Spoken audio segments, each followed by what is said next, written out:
అందరికీ నమస్కారం. నేను మీ journalist Madan Mohan. Welcome to our channel.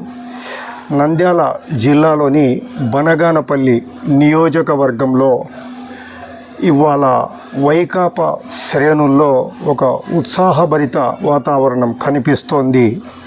Vaikapa శ్రేణుల్లో అనేకంటే కూడా కాటసాని రామిరెడ్డి మాజీ శాసనసభ్యులు, కాటసాని రామిరెడ్డి చెందిన శ్రేణుల్లో, ఆయన ఫాలోయర్స్లో, ఆయన అభిమానుల్లో ఉత్సాహభరిత వాతావరణం కనిపిస్తోంది. అంటే అది మరింత సముచితంగా ఉంటుందంటే కూడా అతిశయోక్తి కాదు.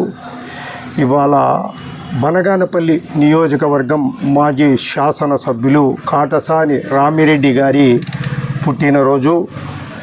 ఈ సందర్భంగా మదన్ న్యూస్ ఛానల్ కూడా కాటసాని రామిరెడ్డి గారికి పుట్టినరోజు శుభాకాంక్షలు తెలియజేస్తోంది. ఈ సందర్భంగా మనం కాటసాని రామిరెడ్డి గారి గురించి స్ట్రైట్ టు ది పాయింట్ కొంత పరిశీలిస్తే, ఎన్నికల్లో విజయాలు అపజయాలు అనేటివి సాధారణం.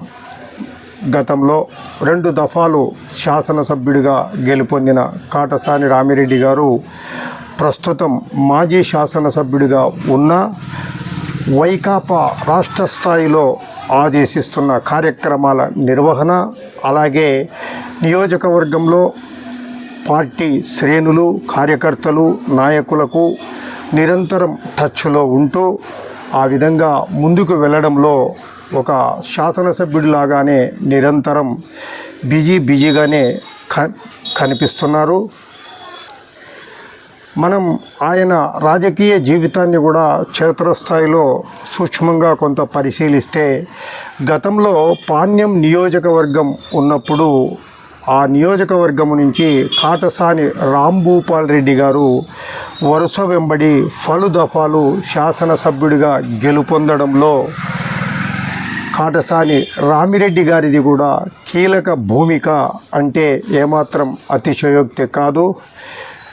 ఇవాళ కూడా మనం బనగానపల్లి నియోజకవర్గంలో మనం పరిశీలిస్తే, కాటసాని రామిరెడ్డి గారు కేవలం ఒక రాజకీయ నాయకుడు, ఒక శాసనసభ్యుడిగానే కాకుండా ఆయన వర్గీయులు, ఆయన ఫాలోవర్సు, అభిమానులు కూడా కాటసాని రామిరెడ్డి గారిని ఆయన కేవలం రాజకీయ నాయకుడు మాత్రమే కాదు, ఒక రాజకీయాల్లో కాటసాని రామిరెడ్డి అనేది ఒక బ్రాండ్ అని గర్వంగా వారు చెప్పుకుంటుంటారు.